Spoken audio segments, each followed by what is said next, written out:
है road to doomsday का episode number 7 and इसमें हम आज बात करने वाले हैं आयरन मैन 3 मूवी के रिकैप के बारे में। एंड इसी मूवी से ऑफिशियली मार्वल फेज 2 की शुरुआत हुई थी। सो क्या हो जब सुपर हीरो एलियन से लड़े एंड देन फिर उन्हीं की वजह से उसे हो गया हो ट्रॉमा एंड अपने PTSD से लड़ रहा हो एंड उसी टाइम पे कुछ टेररिस्ट लोग मिलके उसके घर को उड़ा दे। सो यही मोटा मोटी स्टोरी है अपनी मूवी की। So let's start. तो देखो आयरन मैन 3 वो मूवी है जहाँ पे टोनी स्टार्क अपना ज्यादातर टाइम स्पेंड करता है अपनी एंग्जाइटी को फिक्स करने के लिए एंड अपने आर्मर्स को और भी ज्यादा अपग्रेड करने के लिए। सो अपनी मूवी शुरू होती है एंड हमें देखने को मिलता है एक फ्लैशबैक जहाँ पे टोनी स्टार्क है स्विट्जरलैंड में एंड पार्टी कर रहा है just like his old days. And वहीं उसे एक साइंटिस्ट मिलता है जिसका नाम है एल्ड्रिच किलियन, जो कि टोनी का बहुत बड़ा फैन है एंड उसे मिलना चाहता है ताकि उसे अपनी रिसर्च बता सके। बट टोनी उसे फुल्ली गोस्ट कर देता है, उसे बिल्कुल भाव नहीं देता एंड उसे छत पे बुला के खुद ही नहीं जाता। नाउ टोनी एक लड़की जो कि एक साइंटिस्ट है उसके साथ रात स्पेंड करता है एंड उसके रिसर्च थोड़ी बहुत हेल्प करता है। Now jump to the present day. Now the Avengers movie में न्यूयॉर्क में जो भी हादसा हुआ था उसके आफ्टर मैथ चल रहे हैं। टोनी अपनी massive panic attacks and anxiety से सफर कर रहा है। नाउ दुनिया को वापस एलियंस का सामना ना करना पड़े उसके लिए वो रात दिन सिर्फ सूट्स बना रहा है इंक्लूडिंग मार्क 42 एंड इसके फनी मोन्टाजेस भी देखने को मिलते हैं जहाँ पे टोनी स्टार्क मार्क 42 को पहन रहा है।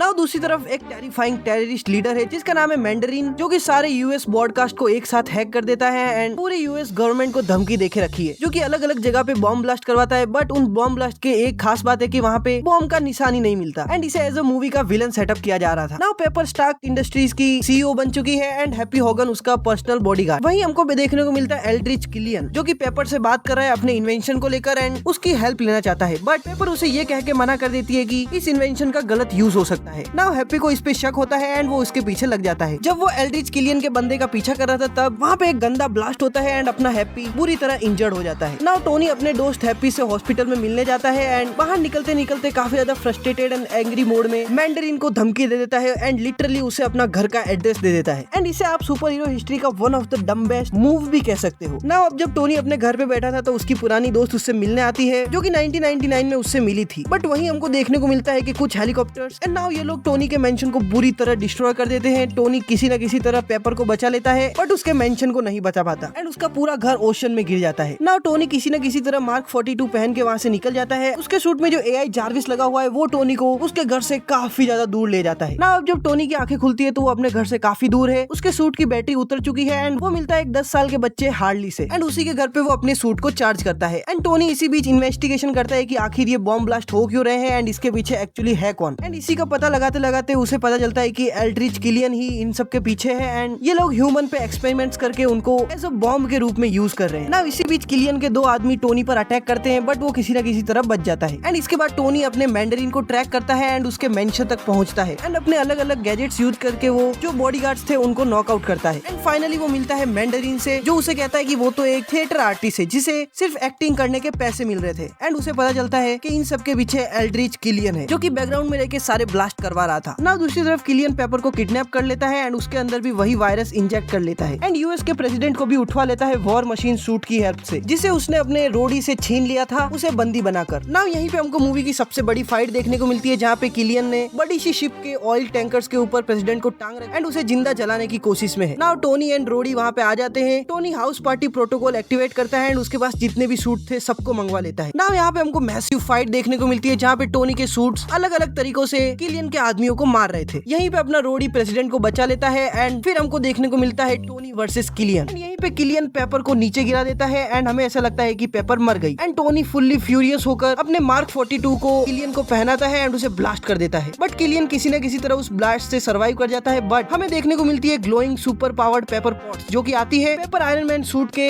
मार्क 42 के हैंड से एल्ड्रिच किलियन को गंदी तरह मार देती है एंड इस तरह मूवी में टोनी स्टार्क से अच्छा रिकॉर्ड पेपर पॉट्स का बन गया था क्योंकि उसने ही विलन को मारा है। एंड यहीं पे पेपर एंड टोनी दोनों का वापस मिलाप हो जाता है एंड टोनी ऑर्डर देता है अपने सारे ही आर्मर्स को सेल्फ डिस्ट्रक्शन का एंड सभी आर्मर्स फट जाते हैं। नाउ फाइनली वो पेपर की सर्जरी करवा के उसके अंदर से वायरस निकलवा लेता है एंड साथ साथ खुद की भी सर्जरी करवा के उसकी हार्ट के पास जो शार्पनेल्स थे उनको भी बाहर निकलवा देता है। यानी अब उसको आर्क रिएक्टर की कोई जरूरत नहीं है एंड वो अपने ओल्ड आर्क रिएक्टर को भी ओशन में फेंक देता है। एंड देन हमको मूवी की फाइनल लाइन देखने को मिलती है, लेकिन एक चीज नहीं बदल सकते और वो ये कि मैं आयरन मैन हूँ। एंड मूवी यहीं पे खत्म। एंड देन फिर हमको मूवी का पोस्ट क्रेडिट सीन देखने को मिलता है जहाँ पे हम देखते हैं कि टोनी एंड बैनर दोनों बैठे हुए हैं एंड टोनी ये पूरी स्टोरी बैनर को बता रहा है, but banner doesn't give a fuck, वो सो रहा है। एंड इस तरह इस गुड नोट पे मूवी का एंड होता है। एंड भले ही मूवी के लास्ट में ये बता दिया गया हो कि टोनी ने सारे आर्मर्स डिस्ट्रॉय कर दिए हैं एंड अब वो आयरन मैन नहीं है, but we know what's coming. So अगर आपको ये रिकैप अच्छा लगा हो तो चैनल को कर लो सब्सक्राइब एंड इसी तरह आने वाले और एपिसोड्स के लिए नोटिफिकेशन बेल को भी ऑन कर लो। मैं मिलता हूँ आपको एपिसोड नंबर 8 के साथ, तब तक के लिए पीस।